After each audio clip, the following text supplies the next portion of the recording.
ঢাকার আর্মি স্টেডিয়ামে শনিবার সন্ধ্যায় এক অনন্য সন্ধ্যা উপহার দিল স্পিরিটস অফ জুলাই প্ল্যাটফর্ম ও স্কাই ট্র্যাকার লিমিটেড।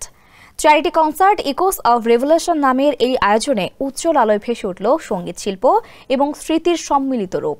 জুলাই আগস্টের ছাত্র জনতার অভ্যুত্থানে নিহত ও আহতদের পরিবারের পাশে দাঁড়ানোর লক্ষ্য নিয়ে আয়োজিত এই কনসার্টে মঞ্চ মাতালেন উপমহাদেশের কিংবদন্তি গায়ক রাহাত ফতে আলী খান সহ বাংলাদেশি ব্যান্ড আর্টসেল, চিরকুট, আফটারম্যাথ এবং সিলসিলা।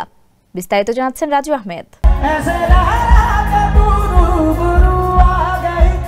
একদিকে সঙ্গীত, অন্যদিকে জুলাই বিপ্লব সম্পর্কিত গ্রাফিতি প্রদর্শনী, মঞ্চনাটক এবং মুগ্ধ ওয়াটার জোন দর্শকদের হৃদয়ে এনে দেয় আন্দোলনের স্যান্ডেলিনা সো, রূপচর্চায় আভিজাত্য সঞ্জীবনী চিত্র।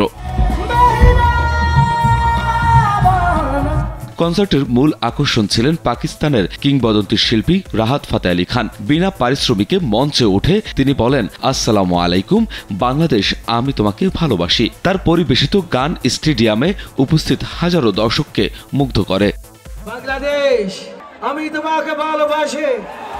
বাংলাদেশি ব্যান্ডগুলোর মধ্যে আর্টসেল একের পর এক রক মিউজিক পরিবেশনার মাধ্যমে ভক্তদের হৃদয়ে দোলা দেয়, আর চিরকুট তাদের জনপ্রিয় গান দুনিয়া দিয়ে পুরো স্টেডিয়াম মাতিয়ে তোলে।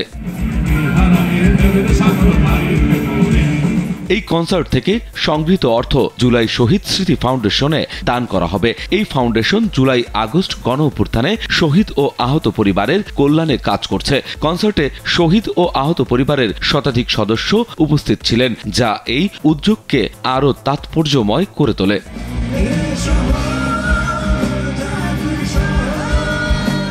আয়োজনে উপস্থিত ছিলেন জুলাই আন্দোলনে আহত কিছু শিক্ষার্থী সহ বিভিন্ন বিশিষ্ট ব্যক্তিবর্গ। তাদের উপস্থিতি স্মৃতির বাঁধ ভেঙে এনে দেয় আন্দোলনের একান্ত মানবিক দিক।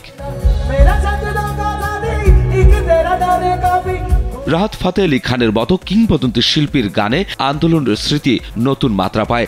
একদিকে কাওয়ালের আধ্যাত্মিক ছোঁয়া, অন্যদিকে আর্টসেল, চিরকুটের জোরালো পরিবেশনা। সব মিলিয়ে এই কনসার্ট শুধু একটি আয়োজন নয়, এটি ছিল স্মৃতির প্রতি সম্মান এবং নতুন প্রজন্মের জন্য এক অনুপ্রেরণার মঞ্চ।